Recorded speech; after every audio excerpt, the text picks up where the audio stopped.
Today's topic, what it's like to go viral. This episode of Awkward Anthems is brought to you by emotional roller coasters. If you enjoy a giant flood of dopamine that comes from getting launched into the stratosphere for a second, you'll love going viral. Just remember, what goes up must come down, or simply plateau. So be grateful and enjoy the ride. Emotional roller coasters. It's not a long time, but it's a good time.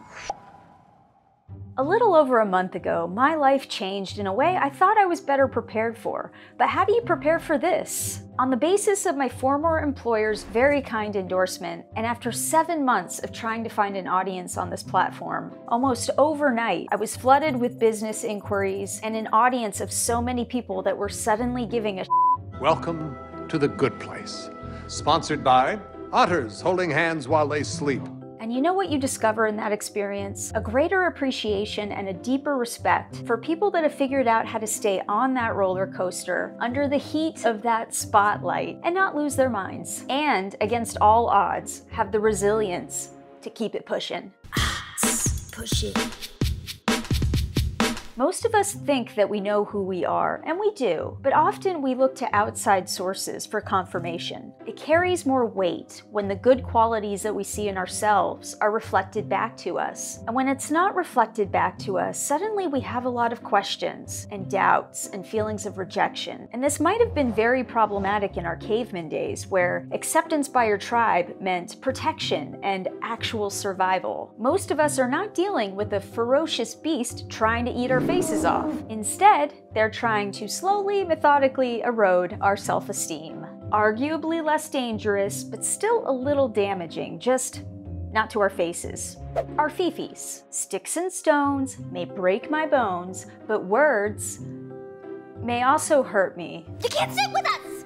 The need to feel validated, for better or for worse, is such a universal human experience. Now, I was very fortunate that much of my audience discovered me through a channel where my work, and by extension, some of my personality, was already kind of on their radar for years. Awesome, awesome, awesome, awesome, awesome, awesome, awesome. Insane. Wow, he's good. But going viral as the face of my own channel and not having this protective cloak of invisibility raised some uncomfortable questions.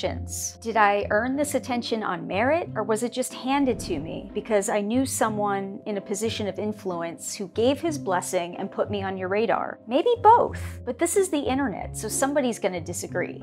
And would you look at that, somebody just did. Here's another question that's come up. So 86.8% of my audience are men between the ages of 25 and 34. Is that because I work in a largely male-dominated field and the work that I do would be more appealing to that demographic? Or is it something else? Oh, giggity, giggity, giggity, goo. This viewer planted a totally unnecessary seed in my brain by suggesting that maybe it's because I don't look like a bridge troll. I will destroy you in ways that are so creative, they will honor me for it. And these aren't showstoppers. They're not daggers to the heart, but they're little paper cuts, and they can start to build and chip away at who you think you are and what you think you represent. And doubt starts to slowly roll in like a menacing fog. Going viral is like this giant influx of attention that lifts you up and tears you down, and lifts you up again and tears you down again. And the challenge mentally is recognizing something that should be very obvious and generally is when it's not directed at you, which is that, come closer, this is the internet. They built all of this because of words you wrote. Thank you, thank you. Everyone has an opinion, everyone has a right to express it. Good, bad, indifferent, mean-spirited, critical but in good faith, kind and thoughtful, hilarious, cheeky, and everything in between. And as social creatures that want to feel validated by our tribe, which on the internet is basically the world, acceptance becomes this elusive thing that can be handed out generously and taken back just as quickly. And you don't have any control over the dial. The only thing that you can really control is where you choose to place emotional weight. Are you feeding your brain with gratitude for the 10 comments that were so thoughtfully written and kind and understood what your intentions were? Or are you focusing on that one negative comment You don't even have to go viral to get that experience. Just open up any social media account and express an opinion about politics or religion or pumpkin spice anything. You will suddenly discover that everyone in the room is an expert, and they will die on just about any hill to be right, to feel validated, and to take comfort in the knowledge that they are not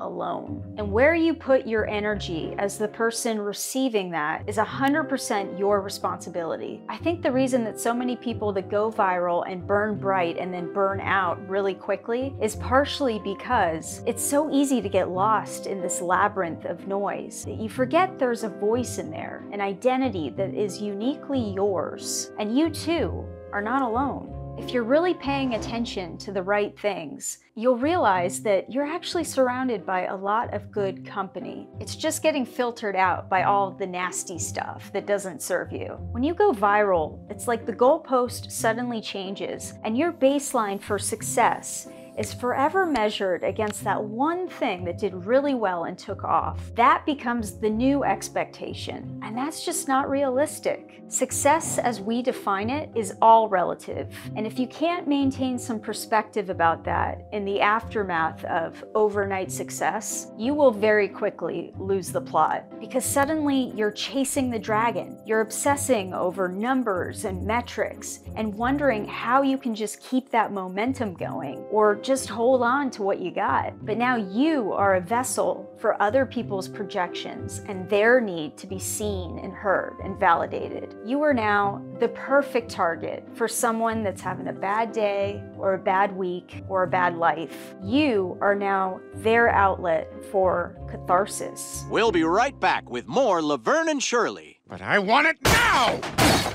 And viewed through that lens, it's really not personal. We're all going through stuff, all of us. This video is really for people that went viral after setting out to do something bold and brave and with good intentions, to make someone smile or laugh or think or be the change that they want to see in their YouTube feed. It's for people that finally got their break and discovered that it's really not the destination that brings fulfillment, because there is no destination. It's just a fleeting mirage. Real fulfillment comes from the joy in the doing, the process. It comes from having the courage to dream and holding on to the hope that inspired you to do something that so many people never do, which is start. Not to go full Brene Brown on everybody here, but it is about the journey. When you are in uncertainty, when you feel at risk, when you feel exposed, don't tap out. Stay brave. What do you think? Tell me in the comments. And until next time, awkward and out. Oh my God, it is 36 degrees out. Who has their dogs out right now? Yes, I am judging.